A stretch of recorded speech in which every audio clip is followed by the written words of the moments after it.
Hi, my name is Kendra Wallace. There were over 1 million protesters gathered for the Women's March on Washington that took place January 21st. Today I have a special guest with me that attended the march, Dr. Jane. How are you today? I'm fine, thank you. Okay, so how did you hear about the Women's March and what made you want to go? I first read about the Women's March on Facebook shortly after the election was over. As soon as I saw that there was going to be a march, I knew that I had to be a part of it. Okay, so what happened at the march and what did you experience? I rode a chartered bus out of Huntsville with 100 other women and men, and we drove all night and got to Washington, D.C. Saturday morning of the march. We'd heard that there were 1,200 plus buses that had come to Washington, D.C. for the Women's March. We went to the National Mall where the march was to begin, and all along the way I noticed how helpful everyone was. Churches were open to give water, food, use of restrooms, just support. People were out on their stoops in the front, waving, cheering us on. We saw signs. And perhaps a surprise to me was that the law enforcement that was there, I had been a little worried about the law enforcement, and especially with what we'd heard that had happened on the day of inauguration the day before. Mm-hmm. As we got closer to where the march was to begin, we came shoulder to shoulder. It was so packed. And probably for the better part of 3 to 4 hours, we were in a packed situation, waiting for the march to begin. But after a while, we realized the march wasn't moving. Mm-hmm. And we learned that the entire route was so packed and so full, shoulder to shoulder, that it couldn't move.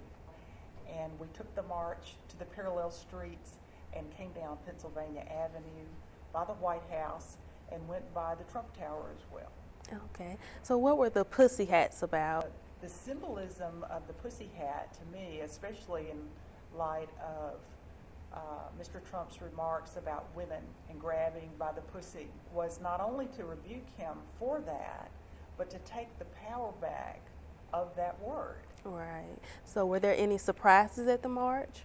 The positive surprises were the total support. It was one of the most unified experiences I've ever had with people. One of the negative surprises to me was there were more limited numbers of porta potties in some of the places where we went, and we realized that these others were roped off and wondered if they had been roped off as a way to make a statement about the march, perhaps. So, can you name a point in your life that that a man made you feel less of as a woman?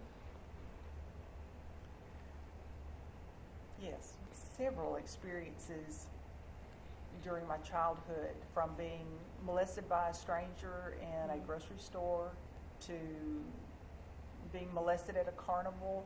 I think it's a fairly common experience. But as a girl, as a woman, you know that something is horribly wrong, but feel ashamed to say much about it.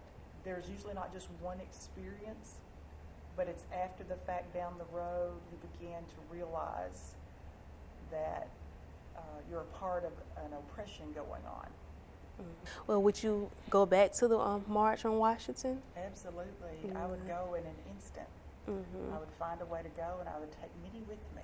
Okay, thank you. And thank you for joining me today, Dr. Jan, and I hope you keep marching for us as women, because we really appreciate it. For those who weren't able to make it, we were just watching, so thank you again. Thank you for inviting me.